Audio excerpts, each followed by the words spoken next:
Entonces, solamente para recordar, entonces en la primera reacción, estas son las reacciones de la primera fase. Entonces, en la primera reacción, la glucosa se fosforila por acción de la exoquinasa y glucoquinasa, si hablamos del hígado, con ATP para dar glucosa 6-fosfato más ADP. En la segunda reacción, mediante la enzima fosfoglucoisomerasa, la glucosa 6-fosfato se isomeriza a fructosa 6-fosfato. Posteriormente, esta fructosa 6-fosfato, por acción de la fosfofructoquinasa y con gasto de ATP, se fosforila nuevamente para dar fructosa 1,6-bifosfato. A continuación, esta fructosa 1,6-bifosfato se abre dando la forma lineal, ¿verdad? Y por acción de la enzima aldolasa se escinde en 2 triosas fosfato. En 2 triosas fosfato, fíjense que tiene un grupo fosforilo en 1 y otro en 6. Entonces, al romperse la molécula de forma casi simétrica, pues queda una triosa fosfato de cada parte de la molécula. Tenemos entonces la dihidroxiacetona fosfato y el gliceraldehído 3-fosfato. Estas pueden interconvertirse mediante la enzima triosa fosfato isomerasa, pero de estas 2 triosas, la cetotriosa y la aldotriosa, esta última es la única que puede continuar la vía glicolítica, es decir, el gliceraldehído 3-fosfato. Y como esta reacción es reversible, por acción de masas, toda la dihidroxiacetona fosfato terminaría convirtiéndose en gliceraldehído 3-fosfato para continuar con las reacciones de la segunda fase. Entonces, a partir de ahora vamos a hablar de las reacciones de la segunda fase y tienen que pensar, tienen que recordar de que a partir de una molécula de glucosa, todo lo que vamos a ver a continuación se da por duplicado, porque se generaron 2 moléculas de gliceraldehído 3-fosfato. Entonces, a partir de aquí, todo es por 2. ¿Qué le ocurre a este gliceraldehído 3-fosfato? Aquí comenzamos con la segunda fase. Y la primera reacción de la segunda fase, que vendría a ser la reacción 6 de la glicólisis, consiste en una oxidación y fosforilación del gliceraldehído 3-fosfato catalizada por la gliceraldehído 3-fosfato deshidrogenasa. Esta es una reacción dependiente de NAD. Recuerden que las deshidrogenasas que oxidan carbono con heteroátomos usan preferentemente NAD como aceptor de hidrógeno. Entonces, el grupo aldehído del gliceraldehído 3-fosfato se oxida, se deshidrogena por acción del NAD o factor de la enzima para dar el 1,3-bifosfoglicerato. Decíamos que este es un compuesto rico en energía, ¿verdad? Más NADH. A continuación, este compuesto rico en energía, 1,3-bifosfoglicerato, se hidroliza y la energía liberada en esta hidrólisis es utilizada para fosforilar ADP y formar ATP. Se forma entonces el 3-fosfoglicerato más ATP. Entonces aquí se obtienen, en esta reacción 7, se obtienen 2 ATP. Recuerden que todo es por duplicado. Entonces en esta reacción de fosforilación a nivel de sustrato ya se recuperan los 2 ATP que se habían invertido o gastado en la primera fase. A continuación, este 3-fosfoglicerato se isomeriza mediante la enzima fosfogliceromutasa a 2-fosfoglicerato. Esta reacción también es reversible. Fíjense que todas las reacciones que estamos mencionando son reversibles. Bien, entonces se isomeriza a 2-fosfoglicerato, que es el que puede continuar la vía. A continuación, este 2-fosfoglicerato se deshidrata por acción de la enzima enolasa para dar el fosfoenol piruvato, otro compuesto rico en energía, de hecho el compuesto más rico en energía de todo el metabolismo. Entonces en la siguiente reacción, la reacción 10, que es la última, ¿verdad? Este fosfoenol piruvato se hidroliza y esta hidrólisis se acopla a la fosforilación de ADP, mediada por la piruvato quinasa para dar piruvato más ATP. Entonces esto nada más para recordar y vamos a ir viendo entonces con detalle cada una de las reacciones. En cuanto a, aquí se producen 2 ATP y aquí otros 2, entonces finalmente son 4, con lo cual la ganancia neta de ATP en la glicólisis es de 2, ¿verdad? 4 que se generan en la segunda fase menos 2 que se consumieron en la primera. Y también se produce 2 NADH.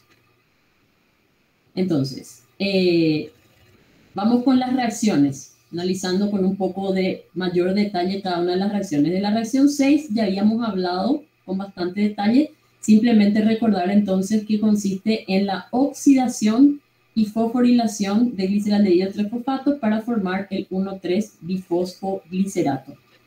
Recordemos que esta oxidación equivale a la oxidación de un aldehído a un ácido. De hecho, que el ácido glicérico, o sea, el 1,3-bifosfoglicerato viene del ácido glicérico, ¿verdad?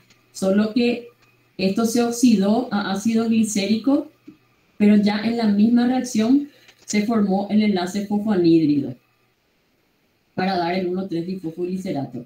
Y recordarán ustedes que hablábamos de que formar un compuesto rico en energía a partir de un compuesto que no es rico en energía puede parecer algo energéticamente imposible, ¿verdad? Muy desfavorable, ¿verdad? Entonces, es decir, formar este enlace fosfoanhídrido consume mucha energía. A ver si alguien me recuerda de dónde decíamos que procede esa energía. ¿Quién recuerda? De la oxidación del carbono. Muy bien, de la oxidación del carbono. La oxidación del carbono siempre libera energía. Entonces, estos dos fenómenos se dan en una misma reacción. La enzima oxida el carbono y la energía liberada en la oxidación del carbono se transfiere, o sea, se utiliza para la fosforilación. Eso podíamos verlo aquí cuando explicábamos el mecanismo, ¿verdad? Esta enzima tiene un grupo sulfidrilo en el sitio activo, ¿verdad? Que ataca al grupo carbonilo del sustrato para formar un intermediario tiohemiacetal de alta energía. Aquí se produce la oxidación, ¿verdad? Por acción del NAD para formar el intermediario acil-tioéster. ¿Sí? Y entonces, de esta forma, la energía liberada en la oxidación permite la unión del fosforilo para formar el enlace anhídrido. ¿Sí? Posteriormente, se escinde este intermedio covalente, este acil-tioéster que se había formado, o sea, al atacar el grupo fosforilo-fosfato, al hacer ese ataque nucleófilo al carbonilo, se rompe el enlace carbono-azufre y se libera el producto que es el 1,3-bifosfoglicerato y el NADH, cofactor reducido. Bien, todo esto ya lo habíamos explicado, así que vamos con la reacción 7. Como les decía en la clase pasada, casi siempre se da, y no se me ocurren excepciones ahora, pero en vías metabólicas en las que se forma un compuesto rico en energía, siempre en la siguiente reacción, es que el doctor Ferro me corrija si me estoy equivocando, pero siempre en la siguiente reacción ese compuesto rico en energía se hidroliza. Y esa energía, la energía liberada, es aprovechada para generar otro compuesto rico en energía por fosforilación a nivel de sustrato. Y ese generalmente es el ATP. Y es exactamente eso lo que ocurre en la reacción 7. En la reacción 6 se formó un compuesto rico en energía que es el 1,3-bifosfoglicerato. Entonces, en la siguiente reacción, este 1,3-bifosfoglicerato se hidroliza. Y la hidrólisis de un compuesto rico en energía es exergónica. Entonces, la hidrólisis del 1,3-bifosfoglicerato se acopla a la fosforilación de ADP para dar 3-fosfoglicerato más ATP. Fíjense que, y esto ya lo explicábamos antes, no es que el 1,3-bifosfoglicerato se hidroliza, libera el fosfato y la energía y después ese fosfato se va y se une al ADP. No, justamente el acoplamiento consiste en que los dos procesos se dan de manera simultánea. No, el fosfato en realidad no es que se libera. El 1,3-bifosfoglicerato directamente le transfiere el grupo fosforilo al ADP para formar ATP. En eso consiste el acoplamiento. No es que una reacción ocurre después de la otra. Y es la enzima la que hace la que permite ese acoplamiento de las dos reacciones, de la hidrólisis del 1,3-bifosfoglicerато y la fosforilación de ADP para dar ATP. Bien, esta reacción es fuertemente exergónica, tiene una delta G estándar de menos 18,8 kilojoules por mol. Y esto obviamente es exergónica porque implica la hidrólisis de un compuesto rico en energía. Pero y voy a hacer una pregunta, a ver si alguien me puede responder. Fíjense que en esta reacción se hidroliza un compuesto rico en energía, pero se genera otro. ¿Por qué entonces la reacción es exergónica? A ver, ¿a quién se le ocurre?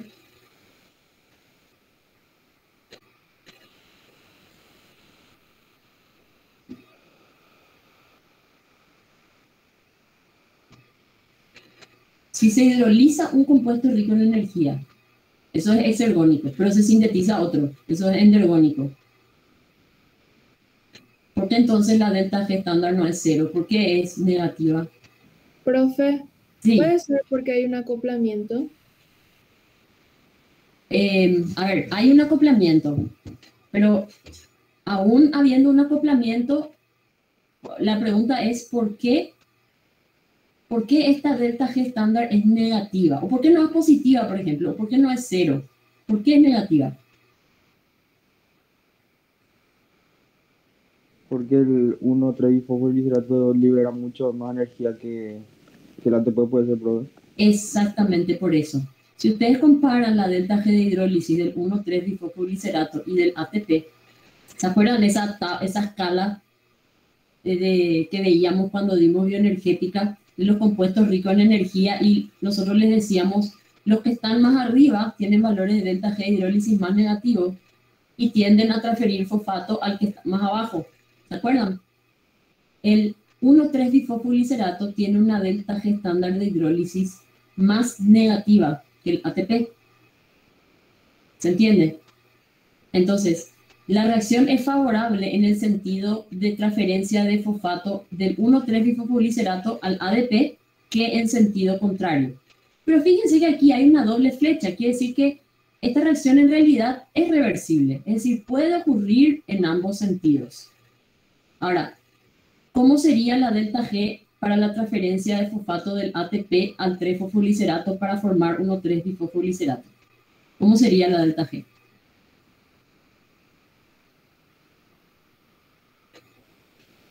Sería valor positivo. Sería positivo, o sea, no sería favorable. Sin embargo, acá hay una doble flecha. ¿Qué nos dice eso?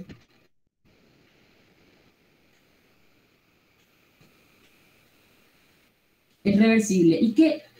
Pero para que pueda ocurrir la reacción inversa, la delta G real tendría que ser negativa, ¿verdad? ¿Y qué situación tendría que darse para que esta reacción pueda revertirse?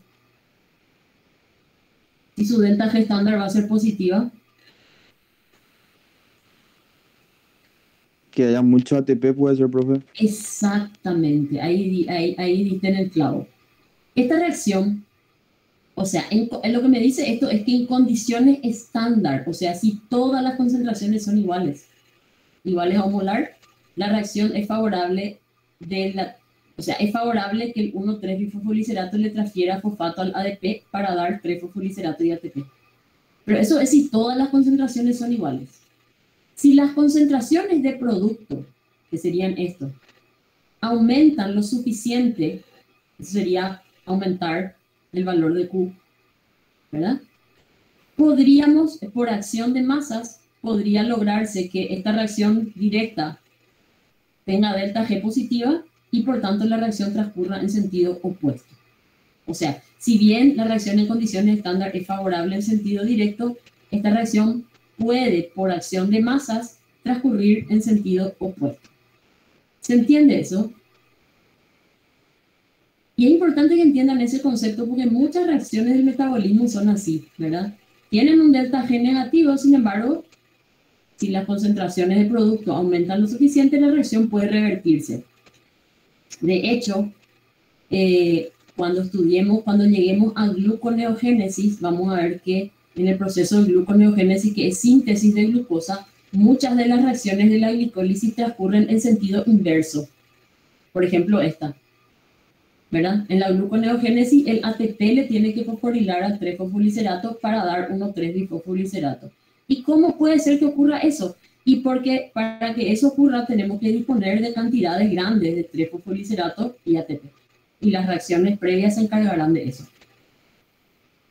Bien, la siguiente reacción consiste en la isomerización del 3-fosfolicerato al 2-fosfolicerato por acción de la enzima fosfolicerato mutasa. ¿Qué es lo que sucede aquí? El grupo fosfato, o fosforilo, que estaba en la posición 3, es transferido a la posición 2 por la enzima. Las mutasas hacen justamente eso, ¿verdad? Transfieren un grupo de una posición a otra dentro de una misma molécula. Esta reacción puede considerarse como reacción preparatoria para la siguiente reacción que vamos a ver después, que es la formación de otro compuesto rico en energía. Entonces, ¿qué es lo que sucede? También es reversible, ¿verdad? Esta reacción. ¿Qué es lo que sucede? Se cambia la posición del éster fosfórico, este es el éster fosfórico, de un OH primario a un OH secundario. ¿Por qué decimos OH primario y OH secundario? OH primario es el que está en el extremo de la cadena, un carbono terminal. Entonces, ese era un OH primario. Este intermedio es un OH secundario. Entonces, ¿qué es lo que ocurre? El éster fosfórico cambia de un OH primario a un OH secundario. Y esto deja libre el OH primario, el OH en el carbono primario. Y vamos a ver después que esto resulta fundamental para que pueda ocurrir la siguiente reacción.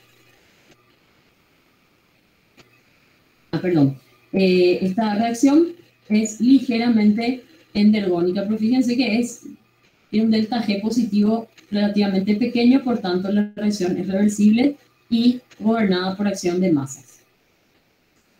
Este es el mecanismo catalítico de esta enzima, porque si bien mirando la reacción podría parecer algo muy sencillo, ¿verdad? Ok, se rompe este enlace y se forma otro. Sí, pero recuerden que romper un enlace y formar otro no es algo tan sencillo químicamente, termodinámicamente hablando, ¿verdad? Los enlaces son estables, entonces no es así nomás que se rompe un enlace y se forma otro. La enzima tiene que idear toda una estrategia para que eso pueda darse. Entonces lo que vamos a ver es el mecanismo de esta enzima, que en realidad es bastante simple. Esta enzima, la fosfolicerato mutasa, tiene en su sitio activo un residuo de histidina fosforilado. Entonces, así, de esto partimos, ¿verdad? La enzima, o sea, le llamamos fosfoenzima porque tiene este residuo de histidina fosforilado. Bueno, entonces, la reacción comienza cuando el 3-fosfolicerato se une a la fosfoenzima y en esa situación el sustrato, que es el 3-fosfolicerato, queda muy próximo al sitio catalítico, que es justamente la fosfohistidina. ¿Y qué es lo que sucede? La fosfohistidina transfiere este grupo fosfato al OH en la posición 2, al OH secundario, formando un intermediario 2,3-bifosfolicerato fosfoenzima, ¿verdad? Y a continuación, fíjense que ahora tenemos dos grupos fosfatos, dos grupos fosforilos. Y a continuación se retira el grupo fosforilo del OH, o sea, del carbono primario, dejando libre el OH en esa posición. ¿Se entiende? Entonces no es que la enzima cambia el fosfato de una posición a otra, no. Entra el 3-fosfolicerato, la enzima le agrega otro fosfato, ahora en la posición 2, formando un intermediario 2,3-bifosfolicerato unido a la enzima, y posteriormente esta propia histidina en sitio activo retira el fosfato en la posición 3. O sea, le colocó a la posición 2 y ahora le va a retirar a la posición 3 para dar como producto el 2-fosfoglicerато. A continuación, este 2-fosfoglicerato se separa de la enzima dejando el sitio activo intacto. Ahora uno podría preguntarse, cuando la enzima agregó el segundo grupo fosfato, fosforilo, y tenemos este intermediario 2,3-bifosfolicerato unido a la enzima, ¿qué le recuerda a este compuesto? 2,3-bifosfolicerato, ¿qué le recuerda? Al efector alostérico de la hemoglobina. Muy bien, al efector alostérico de la hemoglobina, exacto. Pero en realidad, justamente estaba leyendo en el libro de texto, explica que este intermediario se va a formar en todas las células, obviamente, porque todas las células hacen glicólisis. Pero en el eritrocito debe formarse mucho mayor cantidad de 2,3-bifosfolicerato que solo este intermediario para justamente satisfacer ese requerimiento de este compuesto como efector alostérico. Bueno, pero la pregunta es la siguiente. ¿Cómo esta histidina sabe que tiene que retirar el fosfato de la posición 2 y no el 3 que acaba de colocar? ¿A alguien se le ocurre? ¿Qué les parece? ¿La enzima sabe que tiene que sacar el fosfato en la posición 2?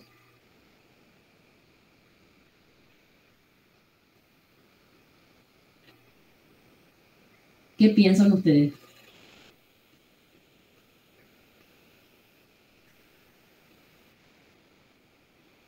A ver, ¿qué se les ocurre? Este es un punto de decisión. Profe, ¿no va a ser que el 2-fosfoglicerato es lo que se va a utilizar en la siguiente reacción? Y la enzima sabe eso. La enzima sabe que el 2,3-fosfolicerato se va a usar.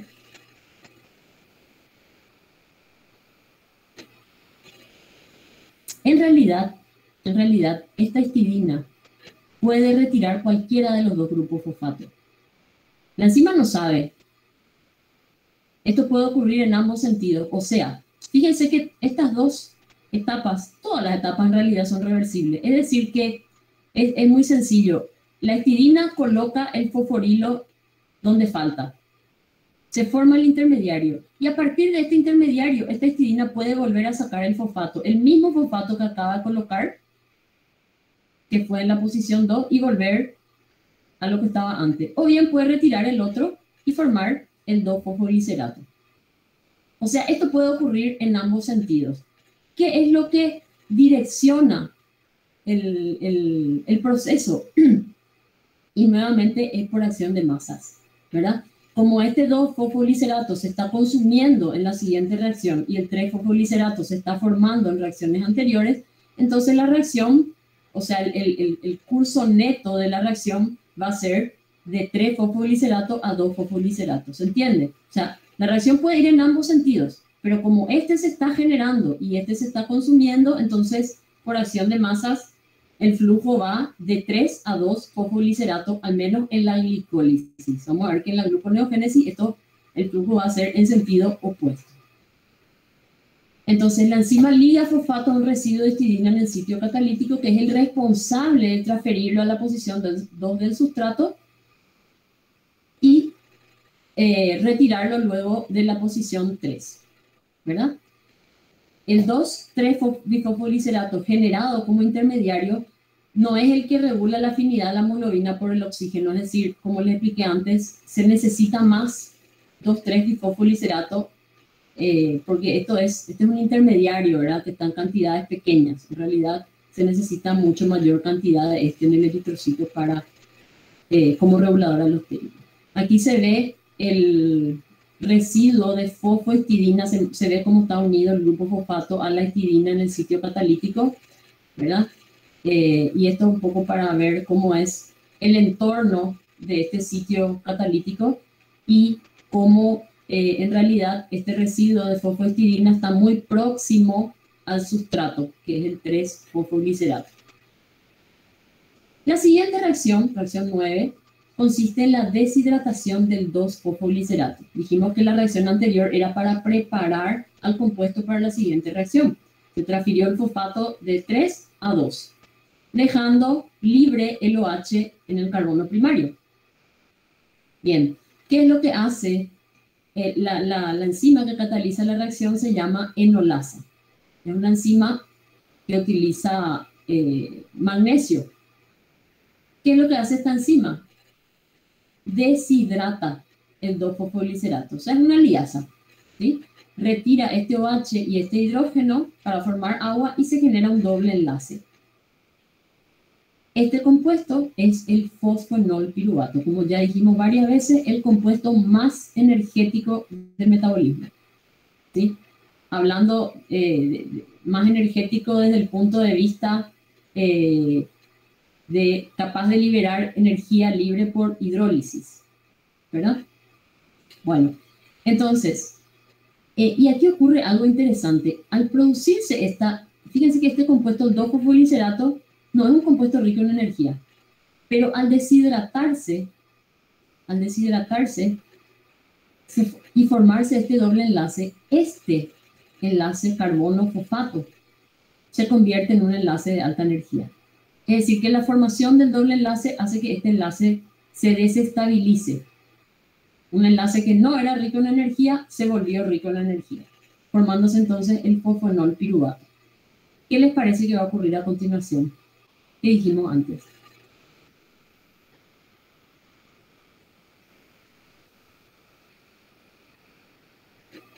Cuando en una reacción, nada más para mostrar que es reversible, ¿qué dijimos antes que ocurre cuando en una vía metabólica se forma un compuesto rico en energía?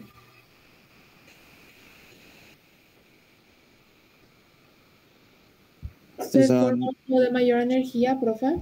¿Sé qué? ¿Se forma otro compuesto de mayor energía? De mayor energía. No, se forma ATP, profe.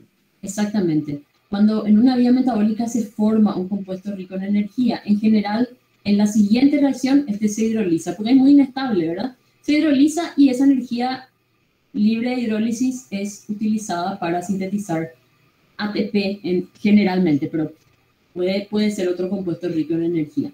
Bueno, pero antes de pasar a la siguiente reacción, vamos a entender mejor qué es lo que sucedió en la reacción de deshidratación del 2-fosfoglicerato para dar fosfonolpiruvato. Pero importante tener en cuenta que como la deshidratación afecta a un carbono primario, el compuesto que se genera es altamente inestable. Y esta reacción es inhibida por fluoruro, ¿verdad? Entonces, el fluoruro puede ser tóxico para la glicólisis. De hecho, en algunas prácticas laboratoriales se utiliza fluoruro, se le agrega fluoruro a la sangre para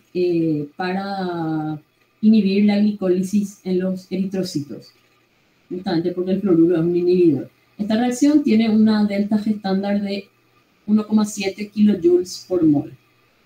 Pero esto es un valor positivo muy pequeño, por tanto la reacción es reversible. Bien, ¿qué ocurre en la última reacción? Lo que acabamos de explicar, ¿verdad? El fosfonolpiruvato se hidroliza liberando gran cantidad de energía, porque es un compuesto rico en energía, y esta energía liberada la enzima aprovecha para fosforilar ADP y formar piruvato más ATP. Como ya les dije antes, no es que primero se hidroliza el fosfonolpiruvato y el fosfato y la energía se van caminando hasta donde está el ADP para formar ATP. No, la enzima acopla los dos procesos. Es decir, el grupo fosfato es directamente transferido del fosfonolpiruvato al ADP. Nunca se llegó a liberar. Es directamente transferido el fosfato y la energía del fosfonolpiruvato al ADP para formar el ATP y piruvato. Y esta es la última reacción de la glicólisis. Aquí termina la glicólisis. Esta es la reacción 10, ¿verdad? Entonces, como todo lo que explicamos hasta ahora ocurre por duplicado en la segunda fase, lo que tenemos aquí es A partir de lo que fue una molécula de glucosa, tenemos 2 moléculas de piruvato y aquí se formaron otros 2 ATP, ¿verdad? Dijimos que los 2 primeros que se formaron en la hidrólisis del 1,3-bifosfogliceratato ya sirvieron para reponer lo que se habían gastado. O sea que estos 2 ATP que se forman en la última etapa ya son ganancia neta de la glicólisis. Esta reacción tiene una delta G negativa muy grande. Fíjense, menos 31,4 kilojoules por mol, casi la delta G de hidrólisis del ATP, ¿verdad? Y este delta G negativo tan grande hace que la reacción sea irreversible. Es decir, esta reacción no puede, al menos en condiciones fisiológicas, transcurrir en sentido inverso, aunque aumente muchísimo la concentración de ATP. Tal vez in vitro podría lograrse aumentando muchísimo estas concentraciones y disminuyendo mucho las otras, pero eso nunca se va a dar en condiciones fisiológicas. Por eso, fisiológicamente, esta reacción es una reacción irreversible, es altamente exergónica. Bien, vamos a entender un poquito qué es lo que sucedió aquí. ¿Sí? Dijimos que este compuesto es muy inestable porque hay un doble enlace con un carbono primario, ¿verdad? Y esto hace que este enlace sea muy inestable y tienda a hidrolizarse. Entonces, esta reacción se da, digamos que, como que en 2 etapas, ¿verdad? El fosfonol piruvato, primeramente, se hidroliza. Aquí vemos la hidrólisis, el enlace, este es el enlace rico en energía, ¿verdad? El que une el fosforilo a lo que era el OH. Bueno, entonces se hidroliza regenerando el OH en la posición 2 y liberando fosfato. Y a continuación ocurre una tautomerización que consiste en convertir el enol en ceto. Es la tautomería cetoenólica. ¿Sí? ¿Qué es lo que sucede en esta reacción? ¿Qué es lo que pasó aquí? Se pierde este protón. Al perder este protón, este oxígeno queda con carga negativa, forma este doble enlace, y este doble enlace se rompe y captura un protón. Fíjense que estos son isómeros, en realidad son tautómeros. El tautómero ceto y el tautómero enol, ¿sí? Y esta tautomerización tiene una delta G estándar muy negativa. Entonces, direcciona el proceso en ese sentido. Ahora, en realidad, aquí se muestra por separado para entender lo que es la hidrólisis y lo que es la tautomerización. Pero la enzima acopla estos 2 procesos de tal manera que en realidad no ocurren por separado, sino que se dan de forma simultánea con una delta G estándar de menos 61,9 kilojoules por mol. Esto sería la hidrólisis y tautomerización del fosfonol piruvato. A su vez, esto, que es la hidrólisis del fosfonol piruvato, se acopla a la fosforilación de ADP para generar ATP. Fíjense que esta es la energía, esta es la delta G de hidrólisis del fosfonol piruvato, menos 61,9 kilojoules por mol. De esto, una gran parte se usa para fosforilar ADP. La mitad casi, más de la mitad en realidad. Fíjense que de ese menos 61,9, lo que queda al final es menos 31,4. Es decir, prácticamente la mitad de la energía se usó para fosforilar el ADP a ATP. Y esto es lo que queda, lo que se libera. ¿Se entiende? Bueno, aquí se muestra un poco lo que sería el mecanismo, ¿verdad? De cómo ocurre de forma acoplada la fosforilación de ADP con la hidrólisis del fosfonol piruvato. Como les dije, no es que yo les mostré por separado, ¿verdad? La hidrólisis con la tautomerización y la liberación del fosfato, pero en realidad en el entorno de la enzima ese fosfato nunca se libera. ¿qué es lo que ocurre? Esto representa el ADP, adenosina y dos grupos fosfato. Entonces esto es adenosina difosfato y aquí está el fosfonol piruvato. Este es el enlace rico en energía. Entonces, ¿qué es lo que pasa? El fosforilo, o sea, uno de los fosfatos, el fosfato terminal del ADP, hace un ataque nucleófilo al fosfato del fosfonol piruvato y ahí se rompe el enlace rico en energía. ¿Verdad? Entonces, como esta rotura es tan favorable, eso hace que este fosfato sea muy susceptible al ataque por el ADP. Y ahí ya se libera el ATP y queda el enol piruvato. Fíjense, enol piruvato. Y ahí ocurre la tautomerización para dar el piruvato. Esta enzima es una enzima así como la fosfofructoquinasa 1, que es el punto clave en la regulación de la glicólisis, también lo es la piruvatoquinasa. Entonces esta enzima está sometida a varios mecanismos de regulación. Y esto es importante porque esta es una reacción irreversible y fuertemente exergónica. La piruvatoquinasa está sometida a regulación alostérica, covalente y también está regulada a nivel génico. ¿Sí? Entonces tiene los tres tipos de regulación, a corto, mediano y largo plazo. Alostéricamente esta enzima está inhibida por el ATP y es activada por fructosa 1,6-bisfosfato. Esto, fíjense que la fructosa 1,6-bisfosfato es un intermediario anterior en la vía metabólica. Es un caso, un ejemplo de regulación hacia adelante. No hay muchos ejemplos de esto en el metabolismo. Fíjense que la fructosa 1,6-bisfosfato es uno de los primeros intermediarios de la glicólisis. Es el producto de la fosfofructoquinasa 1. Y regula a una enzima que cataliza una reacción posterior, que es la piruvatoquinasa. También un efector alostérico positivo es el AMP. A ver, vamos a tratar de entender. Primero, ¿alguien me puede decir qué sentido tiene que esta enzima sea inhibida alostéricamente por ATP y activada por AMP? ¿Por qué eso tiene sentido?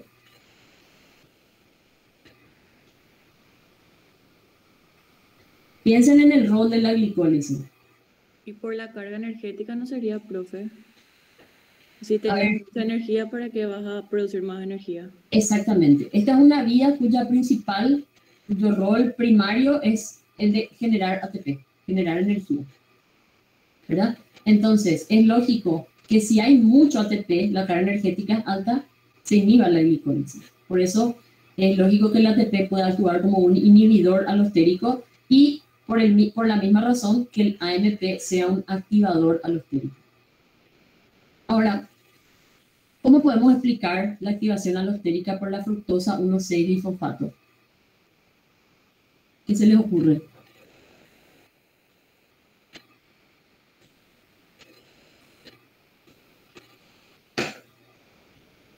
A ver, este es un intermediario anterior.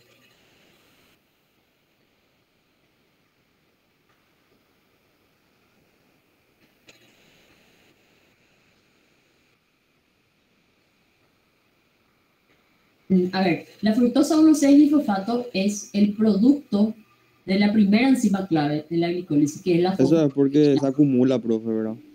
Eso hace que le active a otra enzima que está más adelante. No me acuerdo cómo se llamaba esa. Y sí, es una regulación, una retroalimentación positiva.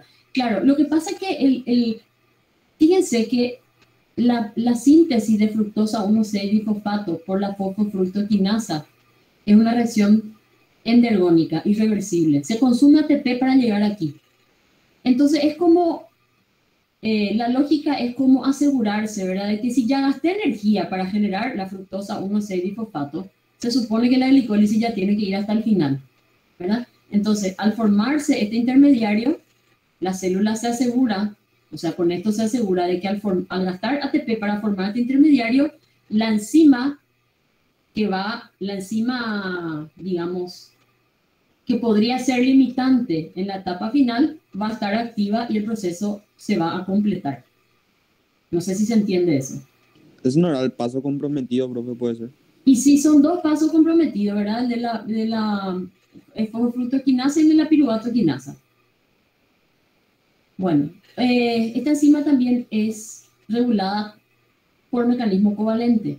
Está inhibida por fosforilación mediada por proteína quinasa A, AMP cíclico por estímulo de glucagón. ¿Se acuerdan que ya habíamos hablado de esto? El glucagón, cuando se une a su receptor, activa una cascada de fosforilaciones que está mediada por AMP cíclico que activa proteína quinasa A. Esta proteína quinasa A es la que inicia la cascada de fosforilaciones que puede llevar a la activación de algunas enzimas y a la inactivación de otras. Bueno, la piruvato quinasa se inactiva o se inhibe por fosforilación. ¿Sí? El glucagón pues, es una hormona que se libera cuando hay hipoglicemia, cuando hay poca glucosa. Entonces es lógico, ¿verdad?, que el glucagón quiera inhibir la glicólisis, porque el glucagón lo que quiere es ahorrar glucosa. Bien, entonces esta enzima se inhibe por fosforilación impulsada por glucagón y se activa por desfosforilación mediada por fosfoproteína fosfatasas. Las fosfoproteínas fosfatasas hacen lo opuesto a las quinasas. Las fosfoproteínas fosfatasas desfosforilan las proteínas que fueron fosforiladas por las quinasas. Por ejemplo, la proteína quinasa A. ¿Qué hormona llevaba a la activación de esta fosfoproteína fosfatasa? ¿Alguien recuerda?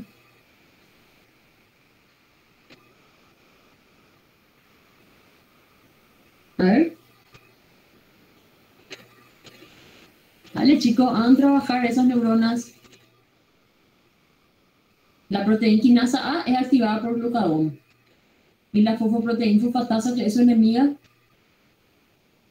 Insulina. Muy bien, por la insulina. La insulina favorece todas las reacciones de desfosforilación mediadas por la fosfoproteína fosfatasa. Bueno, entonces podemos concluir a partir de esto que la glicólisis también es regulada hormonalmente, ¿sí? A través de la regulación covalente, ¿verdad? Fosforilación, desfosforilación.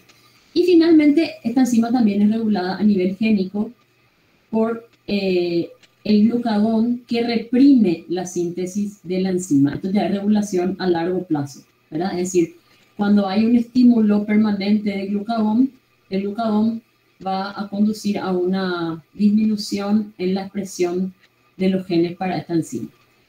Entonces, algo interesante es que se conoce una deficiencia genética de esta enzima, es una eritroenzimopatía, que lleva a anemia hemolítica y también a una disminución de la afinidad de la hemoglobina por oxígeno. En realidad, una deficiencia genética de piruvato quinasa nunca es una deficiencia total, porque una deficiencia total sería incompatible con la vida. Siempre son deficiencias parciales, ¿verdad? Pero ¿qué pasa? Los eritrocitos son muy sensibles a cualquier defecto a cualquier deficiencia genética o defecto genético que disminuya la actividad glicolítica. ¿Por qué? Porque los eritrocitos dependen enteramente de la glicólisis para obtener energía. Entonces, la deficiencia genética de piruvato quinasa se manifiesta principalmente a nivel de los eritrocitos. ¿Y qué ocasiona? Anemia hemolítica. ¿Por qué le parece que una deficiencia de piruvato quinasa podría generar anemia hemolítica? A ver, ¿a alguien se le ocurre?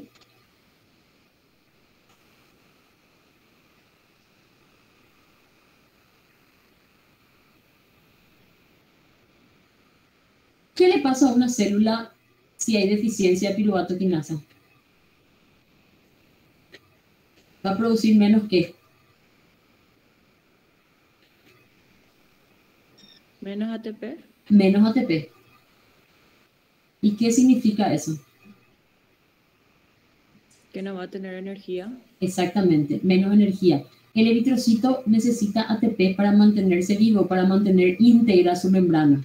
Entonces, cuando al eritrocito le falta energía, se produce un desequilibrio hidroelectrolítico en la célula y se rompe, y genera anemia hemolítica.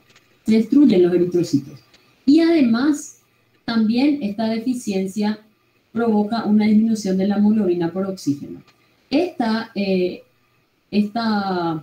deficiencia constituye el 95% de los defectos glicolíticos en los eritrocitos y es la segunda eritroenzimopatía más frecuente.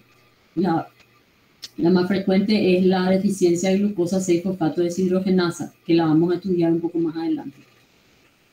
La deficiencia de fosfoglucoisomerasa también puede causar anemia hemolítica, pero es mucho menos frecuente, constituye solo el 4% de las deficiencias glicolíticas eritrocitarias.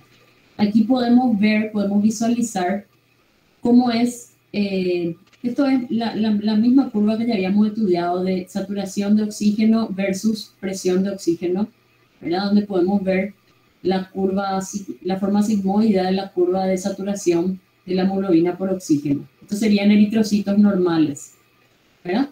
Y aquí podemos ver cómo esta curva se desplaza hacia la derecha cuando hay una deficiencia de piruvato quinasa. Es decir, en una deficiencia de piruvato quinasa, a ver qué le pasó. Si la curva se desplazó hacia la derecha, ¿qué significa eso? ¿Aumentó o disminuyó la afinidad de la hemoglobina por oxígeno? Disminuyó. Disminuyó, ¿verdad? Porque si la curva se desplaza a la derecha, la P50 es mayor.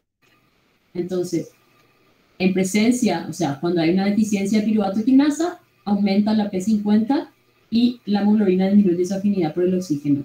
Una deficiencia de exoquinasa tendría el efecto opuesto. Con esto terminamos entonces la segunda fase de la glicólisis, recordando las reacciones. Entonces, gliceraldehído 3-fosfato a 1,3-bifosfoglicerato, donde hay oxidación y formación de un anhídrido mixto rico en energía. En la siguiente reacción, hidrólisis del 1,3-bifosfoglicerato y fosforilación de ADP para dar ATP y 3-fosfolicerato, una fosforilación a nivel de sustrato. A continuación, la isomerización de 3 a 2-fosfoglicerato, luego la deshidratación para formar el fosfonol piruvato y finalmente la fosforilación, la hidrólisis de fosfonol piruvato y fosforilación de ADP para dar finalmente piruvato más ATP. ¿Sí? Recuerden que todo esto es por duplicado. Aquí se muestra la estequiometría neta de la segunda fase de la glicólisis. Entonces, 2 de gliceraldehído 3-fosfato más 4 de ADP más 2 de NAD oxidado me da finalmente 2 de piruvato más 4 de ATP más 2 NADH, 4 protones y 2 moléculas de agua. Bien, entonces con esto completamos las 10 reacciones de la glicólisis. Ahora, la glicólisis ciertamente siempre va a ocurrir hasta aquí, se va a formar piruvato. Ahora, nosotros no acumulamos cantidades de piruvato. Este piruvato tiene diferentes destinos posibles, ¿verdad? Entonces, según que la glicólisis opere en condiciones aeróbicas o anaeróbicas, este piruvato puede tener diferentes destinos. Entonces, podemos hablar de un final aeróbico de la glicólisis y un final anaeróbico. En condiciones aeróbicas, como es la mayoría de nuestras células, ¿verdad? ¿Qué significa condiciones aerobias? Significa que puede ocurrir el metabolismo oxidativo, ¿sí? Es decir, ciclo de Krebs, cadena transportadora de electrones. Y para eso deben darse dos condiciones fundamentales. En primer lugar, disponibilidad de todas las enzimas y estructuras necesarias. O sea, tiene que darse en células que tengan mitocondrias y que tengan todas las enzimas necesarias, ¿verdad? Pero aparte debe haber disponibilidad de oxígeno. Entonces, ¿qué sucede en ese caso? El piruvato se transporta a la matriz mitocondrial, donde sufre descarboxilación oxidativa por el complejo piruvato deshidrogenasa, PDH, para generar acetilcoenzima A y NADH. Entonces, si hay oxígeno y están dadas todas las condiciones, el piruvato entra a la mitocondria y por descarboxilación oxidativa va a dar acetilcoenzima A y NADH. Y ya saben lo que le pasa después de este acetilcoenzima A, ¿verdad? Se oxida totalmente en el ciclo de Krebs. Es decir, se completa el metabolismo oxidativo. Esto es la oxidación total de la glucosa. Entonces, este acetilcoenzima A será posteriormente oxidado hasta CO2 en el ciclo del ácido cítrico y los equivalentes de reducción producidos se reoxidan en la cadena transportadora de electrones, permitiendo generar ATP por fosforilación oxidativa. ¿Verdad? Esto les había mostrado en la clase pasada el doctor Ferro entre las primeras diapositivas les mostró el diagrama completo, ¿verdad? Que en condiciones aeróbicas se da esa oxidación total de la glucosa. Entonces, glicólisis seguida por descarboxilación oxidativa del piruvato, ciclo de Krebs y cadena transportadora de electrones. Eso es oxidación total de la glucosa hasta CO2 y agua con producción de una gran cantidad de ATP. Ahora, en condiciones anaerobias, ¿qué pasa? Condiciones anaerobias que puede deberse a directamente que la célula no tiene mitocondrias ni enzimas oxidativas, como es el caso de los eritrocitos, o bien que las células no disponen de suficiente cantidad de oxígeno. En este caso, el piruvato se queda en el citosol y se puede convertir en ácido láctico o en etanol. Y a este proceso, cuando el piruvato, en lugar de oxidarse totalmente a CO2 y agua, se convierte en otro compuesto en el citosol, se conoce como fermentación, que es el final anaeróbico de la glicólisis. Entonces, en este caso, como la glicólisis implica una transformación neta de NAD oxidado a NAD reducido, cuando la glicólisis opera en condiciones anaeróbicas, se requiere regenerar el NAD oxidado de alguna forma, ¿verdad? Entonces, el piruvato formado se reduce consumiendo el NADH reducido y regenerando el NAD oxidado. O sea, la fermentación sirve para regenerar el NAD oxidado y que la glicólisis pueda continuar. ¿Para qué queremos que continúe la glicólisis? Para seguir produciendo ATP. Pero fíjense que la glicólisis por sí sola genera solamente 2 ATP por cada molécula de glucosa. O sea, en condiciones anaeróbicas la cantidad de energía generada es muy pequeña. Se aprovecha muy poco de toda la energía contenida en la glucosa. Sin embargo, en condiciones aeróbicas, o sea, al oxidar totalmente la glucosa, CO2 y agua, pues debe pasarse por todas esas etapas que mencionamos, se generan hasta 36 o como máximo 38 ATP por molécula de glucosa. Es decir, el rendimiento energético de la glicólisis aeróbica, el aprovechamiento de energía es mucho mayor. Entonces, esto es glicólisis, bueno, por supuesto en forma muy simplificada, ¿verdad? En estas 10 reacciones, la glucosa se convierte en 2 de piruvato, generando NADH más 2 ATP. Entonces, los finales de la glicólisis dependen del destino del piruvato.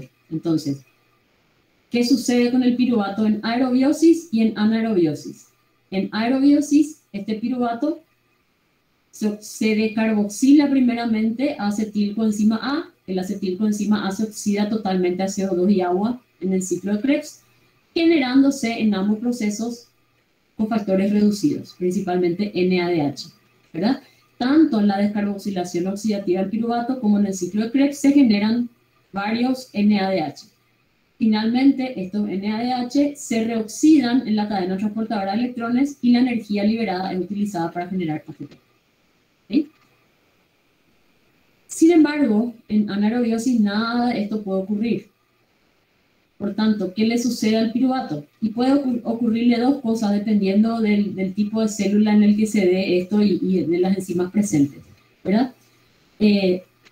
Una de las alternativas es la llamada fermentación homoláctica. Es la conversión de piruvato en lactato mediante la enzima lactato deshidrogenasa. El piruvato se reduce por acción del NADH para dar lactato más NAD.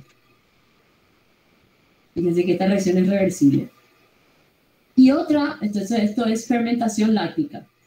Otra posibilidad es la reducción del piruvato, reducción y descarboxilación del piruvato, ¿verdad? Mediante una enzima que está presente en algunos microorganismos. Esto no ocurre en el humano, ¿verdad? Con formación de etanol más dióxido de carbono. De hecho, este es el proceso de fermentación que transcurre en los procesos de fermentación para generar las bebidas alcohólicas, justamente la fermentación alcohólica, ¿verdad?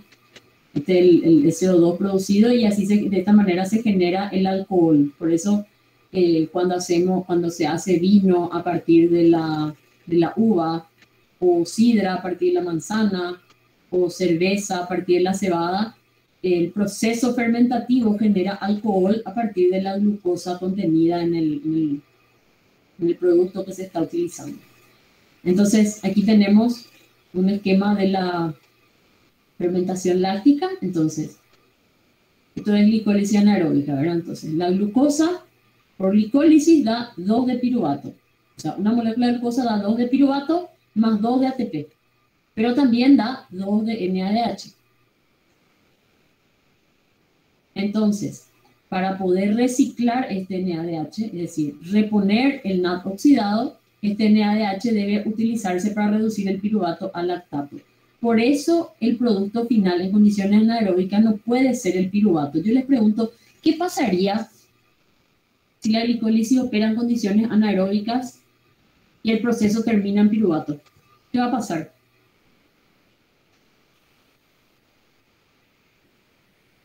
Imagínense que esto ya no ocurre. Termina en piruvato nomás. Total, ya se generaron los 2 ATP que queríamos. ¿Por qué es necesario que este piruvato se convierta en lactato? ¿Porque a la célula le gusta el lactato? ¿O por qué?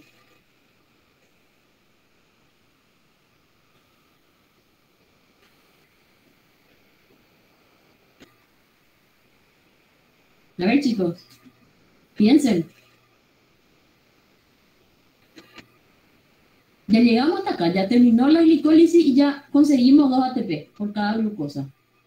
¿Por qué necesitamos que el piruvato se convierta en lactato?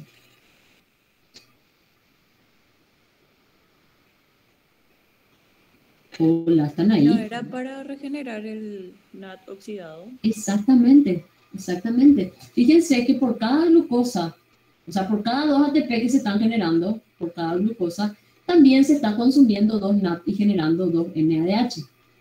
Entonces, si el proceso termina aquí, en 2 de piruvato nomás, ¿qué va a ir ocurriendo con el tiempo? Se va a ir consumiendo todo el NAD oxidado y la célula se va a llenar de NADH. Y recuerden que no está funcionando la cadena transportadora de electrones, es decir, cómo este NADH se va a reoxidar si no funciona la cadena respiratoria. Entonces, la reoxidación del NADH debe ocurrir por otro mecanismo. Y esto es reduciendo al piruvato al lactato. O sea, esto no es porque la célula quiera lactato, es porque la célula necesita reponer el NAD oxidado. Y la estrategia es reducir el piruvato al lactato. ¿Sí? ¿Esto ocurre ¿dónde? En los eritrocitos siempre. O sea, los eritrocitos obtienen todo su ATP por este mecanismo. Recuerden que el piruvato no se va a transformar en acetilcoenzima A en el eritrocito, ni va a funcionar el ciclo de Krebs. Entonces, por cada molécula de glucosa que degrada el eritrocito se generan 2 moléculas de lactato. Este lactato sale a la sangre y después va a ser utilizado por otros tejidos. Y también ocurre en el músculo cuando no hay suficiente oxígeno. Aquí está el otro mecanismo, el otro tipo de fermentación, la fermentación alcohólica que se da en microorganismos como las levaduras. Entonces, la glucosa por glicólisis da 2 de piruvato, 2 ATP y 2 NADH. O sea, todo esto es igual. El destino del piruvato es lo que cambia, ¿verdad? El piruvato se descarboxila para dar acetaldehído y este se reduce a etanol. Bueno, aquí están entonces, este esquema ya lo habían visto al inicio. Entonces la glicólisis aeróbica termina en piruvato, pero en realidad la glicólisis termina ahí, pero este piruvato sigue las vías oxidativas, es decir, se convierte en acetilcoenzima A, ciclo de Krebs, ¿verdad? Cadena transportadora de electrones. Y en condiciones anaeróbicas, el proceso directamente termina aquí, es decir, no prosiguen las oxidaciones. Entonces, el piruvato se reduce usando el NADH generado por la propia glicólisis, el piruvato se reduce al lactato y se recicla el NAD en su forma oxidada. Entonces, la conversión de piruvato a lactato permite que esta rueda siga girando en síntesis, ¿verdad? Entonces, a medida que se produce el piruvato, este se reduce al lactato y se regenera el NAD oxidado y esto permite que la glicólisis continúe. ¿Cómo se regenera el NADH cuando la glicólisis opera en condiciones aeróbicas? En este caso no hay problema porque el NADH se reoxida en la mitocondria, entrega sus electrones a la cadena transportadora y ese transporte de electrones libera energía que se utiliza para fosforilar ADP. Entonces, cuando hablamos de la glicólisis anaeróbica, ya sea la fermentación láctica o alcohólica, ambas representan dos maneras de regenerar NAD oxidado sin oxígeno. Hablando un poquito de la fermentación láctica, es una enzima de clase 1, una oxidorreductasa que cataliza una reacción reversible. Utiliza NAD oxidado o reducido como cosustrato dependiendo de en qué sentido transcurra, ¿verdad? Entonces permite oxidar el NADH generado por la gliceraldehído 3-fosfato deshidrogenasa, ¿verdad? Empleando piruvato como cetoácido, o sea, piruvato que es un cetoácido como oxidante para dar lactato que es un hidroxiácido.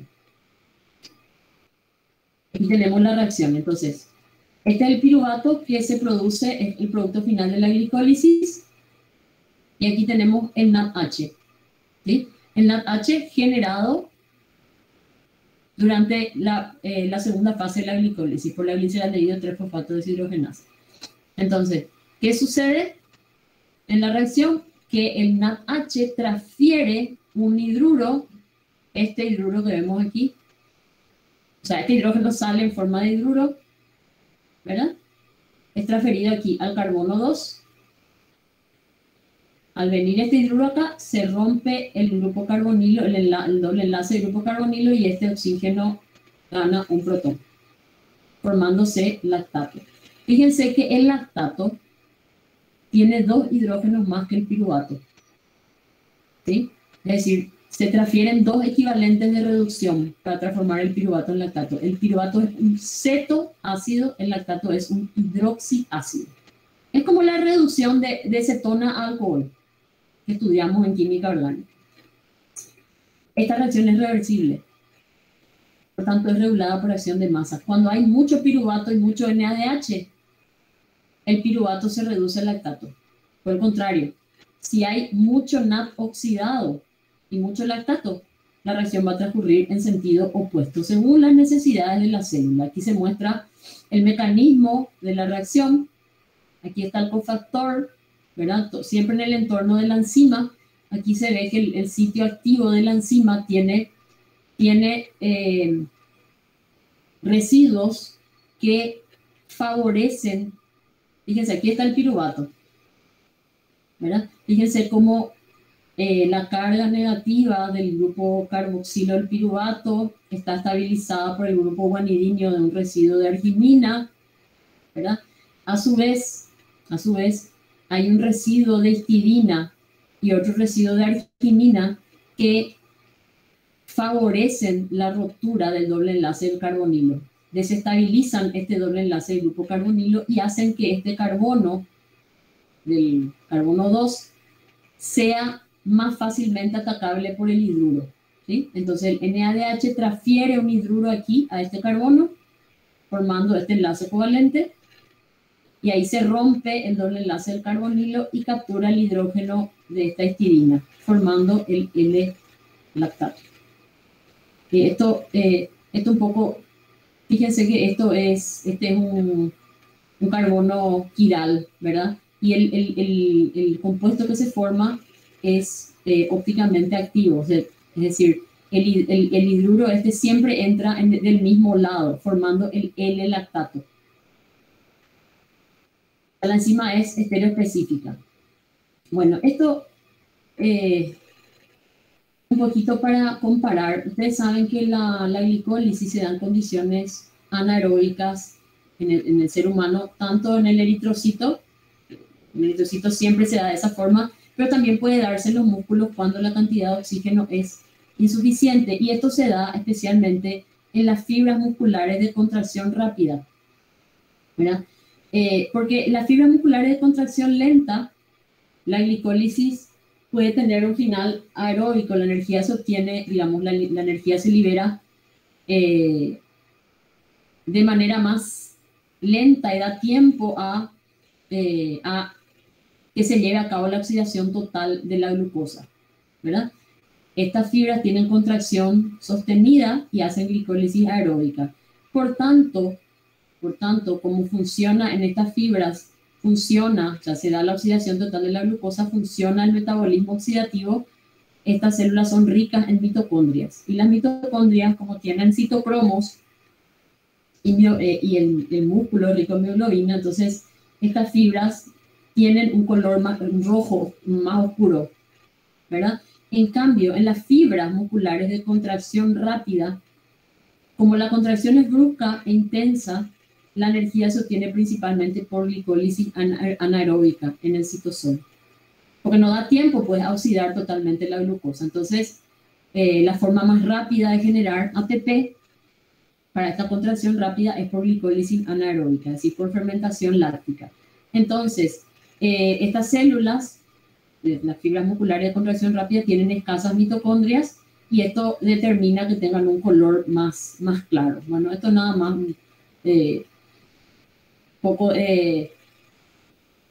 una curiosidad en realidad, ¿verdad? Pero esto también explica el por qué, por ejemplo, la carne de las aves el músculo de las aves tiene un color más claro, más blanco que, por ejemplo, el músculo de la carne de vaca que consumimos. Es por el tipo de fibras musculares que contiene. Aquí vemos la fermentación alcohólica, carboxilación del piruvato por la piruvato descarboxilasa para dar acetaldehído y luego la reducción del acetaldehído para dar etanol por la deshidrogenasa. Esto no ocurre en el ser humano, insisto, sí en algunos microorganismos como las levaduras. Esta reacción, esta enzima, piruvato descarboxilasa, tiene como cofactor al pirofosfato de tiamina. ¿Dónde más? No hablamos de eso, ¿verdad? No, el pirofosfato de tiamina es el cofactor también de la descarboxilación oxidativa de la piruvato deshidrogenasa, que también implica una descarboxilación. Bueno, entonces con esto terminamos esta presentación, ¿verdad? Donde estudiamos las